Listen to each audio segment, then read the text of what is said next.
Hello' students, কি খবৰ তোমালোকৰ? আশা কৰিছোঁ তোমালোক সকলো ভালে আছা। বহুতো কেইজন ষ্টুডেণ্টে সুধি আছিলে যে ছাৰ আমি অসমীয়াৰ কি চাব লাগিব এনুৱেল এক্সামৰ কাৰণে।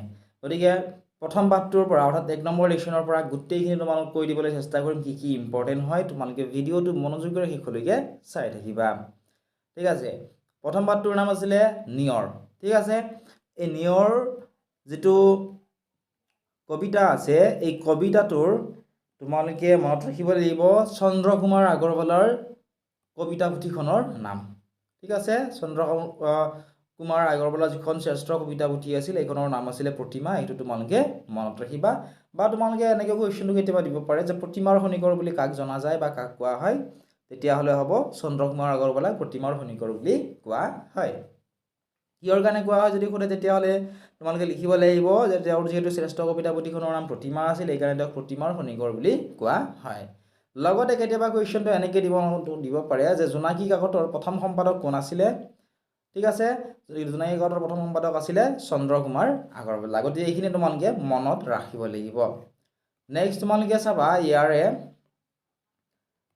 প্ৰশ্ন নম্বৰ কটো। ঠিক আছে, 2 নম্বৰৰ কটো ইম্পৰ্টেণ্ট। মুকুতা মণিটি বুলি কবিয়ে কিহক বুজাইছে এইটো ইম্পৰ্টেণ্ট হয়। তাৰপিছত এই কবিতাটোৰ মূলভাৱ পঢ়াৰ চান্স কম আছে, তোমালোকৰ এইটো নাচালেও হ'ব। নেক্সট তোমালোকে ইয়াৰে পৰা চাব লাগিব 5 নম্বৰ যিটো কুৱেশ্যন আছে প্ৰসংগ সংগতি দৰ্শাই বাক্য কৰা, এইটো তোমালোকে চাবা। ঠিক আছে, নেক্সট তোমালোকে বাক্য ৰচনা কৰা চাবা। ইয়াৰে তোমালোকে চাব লাগিব মুকুতা চাবা, ইম্পৰ্টেণ্ট হৈছে মুকুতা। তাৰপিছত তোমালোকে শোভে, এই দুটা তোমালোকে চাবা, এই দুটা বেছি ইম্পৰ্টেণ্ট হয়। ঠিক আছে, তাৰপিছত তোমালোকৰ বাবে ইম্পৰ্টেণ্ট ইয়াৰ পৰা কেতিয়াবাহে দিয়ে, কাৰণ প্ৰত্যেকখন ডিষ্ট্ৰিক্টতে যিহেতু কুৱেশ্যন পেপাৰবিলাক বেলেগ বেলেগ হ'ব, তৎসম শব্দ দিয়া থাকিব বা দুটা তোমালোক তৎসম শব্দ বা দুটা অদ্ভৱ শব্দ তোমালোক লিখিবলৈ দিব পাৰে। গতিকে তৎসম শব্দ কাক বোলে, অৰ্ধ তৎসম শব্দ কাক বোলে, বিশেষকৈ তৎসম আৰু অৰ্ধ তৎসমৰ ৰিলেটেড কুৱেশ্যন বেছি আহে, তোমালোকে চাবা। ঠিক আছে, বা এনেকৈ সংস্কৃত ৰূপটো দিয়া থাকিব, অসমীয়া তৎসম ৰূপটো লিখিবলৈ দিব। আশা কৰিছোঁ বুজি পালা। এতিয়া নেক্সট তোমালোকে চোৱা 12 নম্বৰটো চাব লাগিব, ইম্পৰ্টেণ্ট। ঠিক আছে, 12 নম্বৰ এইটো ইম্পৰ্টেণ্ট। একে মাকৰ সন্তান, এইটো ইম্পৰ্টেণ্ট হয়, একে মাকৰ সন্তান। তাৰপিছত ইম্পৰ্টেণ্ট হৈছে যি আগেয়ে হোৱা নাই, এই দুটা তোমালোকৰ বাবে বহুত বেছি ইম্পৰ্টেণ্ট হয়। ঠিক আছে, নেক্সট তোমালোকে পাবা ইয়াৰে 2 নম্বৰ পাঠটিৰ নাম হৈছে যুগমীয়া শৰাইঘাট।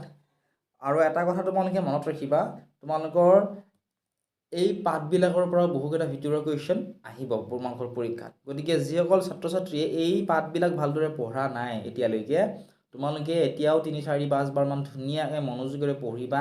তোমালোকে পৰীক্ষাত ইয়াৰ পৰা যিকোনো কুৱেশ্যন বনাই দিব পাৰে, গতিকে বনাই দিলে তোমালোকে এইকেইটাৰ আনচাৰ ধুনীয়াকৈ লিখিবলৈ পাৰিবা। ঠিক আছে, যেনে শৰাইঘাটৰ যুদ্ধত জয়ী কোন হৈছিল, কিহৰ কাৰণে শৰাইঘাটৰ যুদ্ধ হ'ল। ঠিক আছে, এনেকুৱা ধৰণৰ কুৱেশ্যনবোৰ প্ৰায়ে আহি থাকে। মীৰ জুমলা কোন আছিল, ঠিক আছে, বা ৰামসিংহ কোন আছিল, এনেকুৱা ধৰণৰ কুৱেশ্যনবোৰ তোমালোকে চাব লাগিব। নেক্সট আমি চাওঁ আহা ইয়াৰে পাঠভিত্তিক যিকেইটা প্ৰশ্ন আছিল। ঠিক আছে, কটো অতীতৰ শৰাইঘাটৰ সমস্যাবোৰ কি কি আছিল, এইটো বহুত বেছি ইম্পৰ্টেণ্ট হয়। গ নম্বৰটো ইম্পৰ্টেণ্ট, ৰামসিংহ কোন আছিল। আৰু ঙ নম্বৰটো ইম্পৰ্টেণ্ট, শৰাইঘাটৰ ৰণ কাৰ কাৰ মাজত হৈছিলে। ঠিক আছে, তাৰপিছত তোমালোকে ইয়াৰে চাব লাগিব কুৱেশ্যন নম্বৰ জটো। ঠিক আছে, এইটো কুৱেশ্যন ইম্পৰ্টেণ্ট, ৰজা ৰামসিংহই বীৰ লাচিতক আপুগুটি ৰখাত কি বুজাবলৈ গৈছিল। তাৰপিছত 9 নম্বৰটো চাবা, লাচিতে অসমীয়া সৈন্যবল বুজোৱাৰ উদ্দেশ্যে ৰামসিংহলৈ কি পঠিয়াইছিলে। এইকেইটা তোমালোকৰ বাবে বহুত বেছি ইম্পৰ্টেণ্ট। নেক্সট তোমালোকৰ বাবে ইম্পৰ্টেণ্ট হৈছে কুৱেশ্যন নম্বৰ 5ৰ খ নম্বৰটো আৰু গ নম্বৰটো। সেনাপতি কোৱামৃদ্ধা হাজৰিকাই কি কৌশলেৰে মোগল সৈন্যৰ মাজৰ পৰা হাৰি আহিবলৈ সক্ষম হৈছিল বৰ্ণনা কৰা, এইটো ইম্পৰ্টেণ্ট। লগতে ইম্পৰ্টেণ্ট হৈছে শৰাইঘাটৰ ৰণত অসমৰ বিজয়ৰ মূলতে থকা কথাবোৰ কি, এইখিনি ইম্পৰ্টেণ্ট হয়। তাৰপিছত প্ৰসংগ সংগতি দৰ্শাই ব্যাখ্যা কৰাৰ ইম্পৰ্টেণ্ট হৈছে এইটো গ আৰু ঘটো। সেয়ে শৰাইঘাট নাই কিন্তু শৰাইঘাট আছে, আফুগুটি পঠিয়াইছা পতাত পিহিলে পানী হ'ব, এইটো বেছি ইম্পৰ্টেণ্ট। এইটো প্ৰায় কুৱেশ্যন আহি থাকে বিভিন্ন ডিষ্ট্ৰিক্টৰ কুৱেশ্যন পেপাৰবিলাকত। ঠিক আছে, এইটো তোমালোকে চাবাই। নেক্সট তোমালোকৰ বাবে ইম্পৰ্টেণ্ট হৈছে ইয়াৰে ভাষা অধ্যয়নৰ তোমালোকে চাবা মূৰ্ধন্য হোৱাৰ কাৰণসমূহ কি কি এইখিনি তোমালোকৰ যে ক্লাছ 8ৰ কাৰণে ইম্পৰ্টেণ্ট তেনেকুৱা নহয় তোমালোকৰ পিছলৈকেও যিমানখিনিবিলাক তোমালোকে পঢ়িবা গোটেইখিনিৰ কাৰণে এইখিনি ইম্পৰ্টেণ্ট হয় 9 10 ঠিক আছে 11 12 মূৰ্ধন্য কিহৰ কাৰণে হয় বা দন্ত্যান্ন কেতিয়া মূৰ্ধন্য হয় এইখিনি তোমালোকে মনত ৰাখিবা ইয়াৰ পৰা যিকোনো কুৱেশ্যন তোমালোকক দি দিব পাৰে বা এনেকৈ দিব তলত দিয়া শব্দসমূহৰ মূৰ্ধন্য হোৱাৰ কাৰণ দৰ্শোৱা কিহৰ কাৰণে মূৰ্ধন্য হ'ল নেক্সট তোমালোকে সন্ধি ভাঙা চাব লাগিব সন্ধি ভাঙাৰ ইয়াৰ পৰা তোমালোকৰ প্ৰায় পৰীক্ষাত দি থাকে সন্ধি ভাঙা তোমালোকে চাবাই ঠিক আছে যেনে পৰীক্ষাটো কি হ'ব পৰিযোগ শিক্ষা পৰীক্ষা উদ্যোগ জল উজ্জ্বল নিঃযোগ ছয় নিশ্চয় দেৱযোগ আলয় দেৱালয় হিৰযোগ ছেদ হিৰচ্ছেদ ঠিক আছে এইখিনি তোমালোকে চাব লাগিব নেক্সট তোমালোকে ইয়াৰ পৰা চাব লাগিব ইম্পৰ্টেণ্ট হৈছে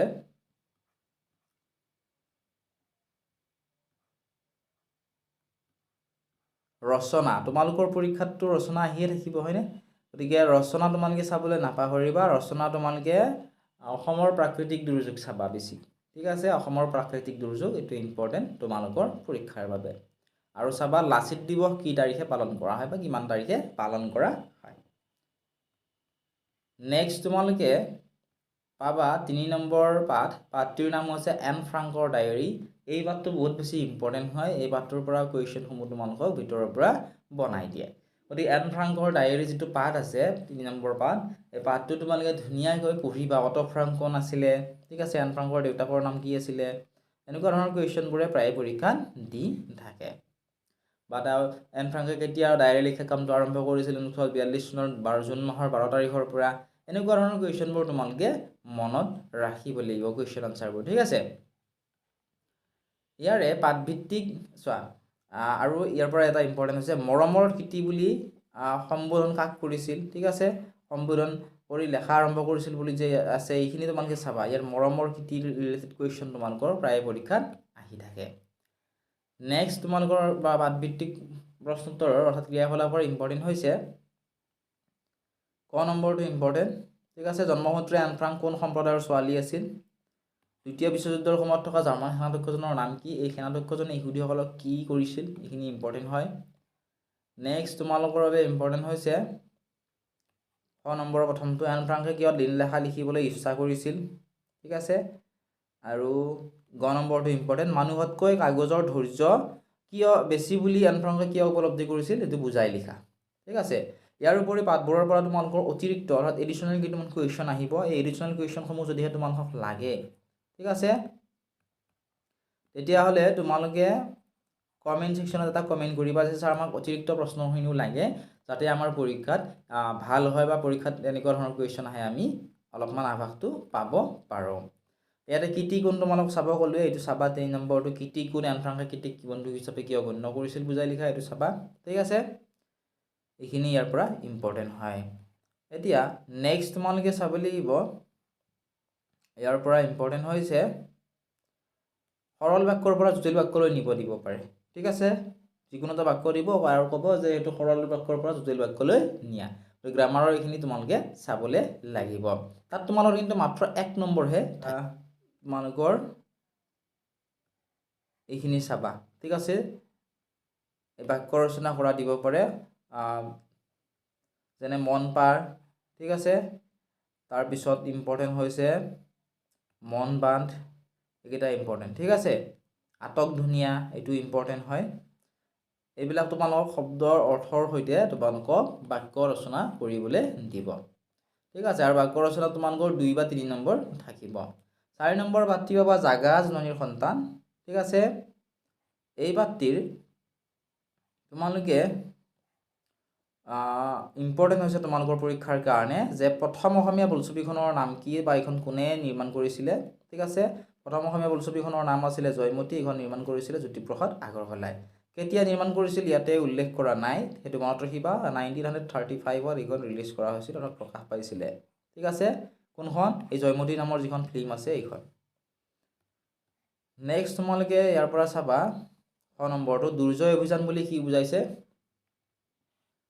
নেক্সট জননীৰ সন্তানক কিহে দুৰ্বল কৰাৰ কথা কৈছে, এইটো ইম্পৰ্টেণ্ট। ঠিক আছে, তাৰপিছত তোমালোকে সন্ধি কাক বোলে, সন্ধি কেই প্ৰকাৰৰ কি চাবলৈ নাপাহৰিবা। সন্ধি কাক বোলে ইয়াত দিয়া আছে, সন্ধি হৈছে 3 প্ৰকাৰৰ: স্বৰ সন্ধি, ব্যঞ্জন সন্ধি আৰু বিসৰ্গ সন্ধি। ঠিক আছে, স্বৰ সন্ধি কাক বোলে, ব্যঞ্জন সন্ধি কাক বোলে, বিসৰ্গ সন্ধি কাক বোলে, ইতিমধ্যে মই আগতে ভিডিঅ' আপলোড কৰি দিছিলোঁ তোমালোকৰ বাবে, তোমালোকে সেই ভিডিঅ'সমূহ চাবলৈ নাপাহৰিবা। ঠিক আছে, আৰু সন্ধিৰ ভাঙিবলৈ দিব আৰু যোৰা লবলৈ দিব। ইয়াৰ পৰা প্ৰায় পৰীক্ষাত আহি থাকে এইকেইটা। দেৱযোগ অসুৰ, এইটো দেৱা অসুৰ হ'ব, এইটো ইম্পৰ্টেণ্ট বিট। তাৰপিছত মহাযোগ অৰ্ণৱ, মহাৰ্ণৱ, এইটো ইম্পৰ্টেণ্ট। মহাযোগ ঋষি, মহৰ্ষি। ঠিক আছে, নৰযোগ ইন্দ্ৰ, নৰেন্দ্ৰ, এইটো ইম্পৰ্টেণ্ট। উদ্যোগ জল, উজ্জ্বল। নৌযোগ নাবিক, এইটো ইম্পৰ্টেণ্ট। দিগযোগ অন্ত, দিগন্ত। ঠিক আছে, এই যিকেইটা মাৰ্ক কৰি দিছোঁ সেইকেইটা বহুত বেছি ইম্পৰ্টেণ্ট, অৰ্থাৎ প্ৰায় পৰীক্ষাত এই কুৱেশ্যন কেইটাই আহি থাকে বা সন্ধি ভাঙা বা গঠন কৰিবলৈ দিয়ে। ঠিক আছে, ঠিক একেধৰণে প্ৰত্যয়ো তোমালোকৰ পৰীক্ষাত আহিব। গ্ৰামাৰখিনিতো তোমালোকে চাবই লাগিব যিখিনি আহে, কিন্তু বেছি নম্বৰ ইমান তোমালোকৰ নাথাকে, 1 নম্বৰ বা 2 নম্বৰ এটা তোমালোকক দিব।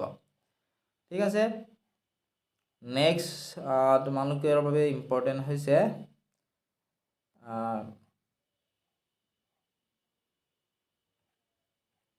ঠিক আছে, এই পাঠটো চালে হ'ব এইখিনি। নেক্সট আমি 5 নম্বৰ পাঠটোৰ নাম আছিলে ভক্ত প্ৰহ্লাদ। ভক্ত প্ৰহ্লাদৰ এই পাঠটো তোমালোকে ধুনীয়াকৈ পঢ়িবা। ঠিক আছে, এই পাঠটোৰ পৰা তোমালোকৰ ইম্পৰ্টেণ্ট কুৱেশ্যন, পাঠভিত্তিক যিকেইটা প্ৰশ্ন আছিল তাৰ পৰা তোমালোক কৈ দিম। ইম্পৰ্টেণ্ট হৈছে এইটো কুৱেশ্যন, অসুৰৰ শাস্ত্ৰখনৰ নাম কি? এইটো বামানয় শাস্ত্ৰ হ'ব, অসুৰৰ শাস্ত্ৰখনৰ নাম। ঠিক আছে, হৰিৰ প্ৰতি প্ৰহ্লাদৰ ভক্তি কেনেকুৱা আছিল, এইটো ইম্পৰ্টেণ্ট। প্ৰহ্লাদৰ পিতৃৰ নাম কি আছিল, এইটো ইম্পৰ্টেণ্ট তোমালোকৰ বাবে। লগতে এইটো চাই থ'ব পৰা, ত্ৰিজগতৰ প্ৰতি বুলি প্ৰহ্লাদে কাক কৈছিল। ঠিক আছে, নেক্সট 3 নম্বৰ তোমালোকে কি চাব লাগিব চোৱা, বামানয় শাস্ত্ৰ জ্ঞান ল'বলৈ প্ৰহ্লাদে কিয় আপত্তি কৰিছিল, এইটো ইম্পৰ্টেণ্ট। নেক্সট ইম্পৰ্টেণ্ট হৈছে তোমালোকৰ বাবে এইটো, সন্দামৰ্কই প্ৰহ্লাদক বামানয় শাস্ত্ৰখন দিবলৈ কি কি বুজনি দিছিল, চাবা। ঠিক আছে, ত্ৰিভুৱনটো চাবা, 3 ভুৱনৰ সমাহাৰ। ঠিক আছে, এটা সমাস কেতিয়াবা দিয়ে পৰীক্ষাত, ইম্পৰ্টেণ্ট। এইটো চাবা, ত্ৰিভুৱনটো চাবা, ইম্পৰ্টেণ্ট তোমালোকৰ বাবে এইবাৰ। ঠিক আছে, তাৰপিছত ত্ৰিজগত এইটো চাবা, আৰু সিংহ, ত্ৰিজগত মানে হৈছে 3 জগতৰ সমাহাৰ, সিংহাসন মানে হৈছে সিংহ খচিত আসন। এই 3টা তোমালোকৰ বাবে বহুত বেছি ইম্পৰ্টেণ্ট হয়। তোমালোকে চাবা, এইটো যি বিষ্ণুক উপাসনা কৰে এইটো বৈষ্ণৱ হ'ব। একে মাকৰ সন্তান, এইটো চাবা, এই দুটা ইয়াৰ পৰা ইম্পৰ্টেণ্ট হয়।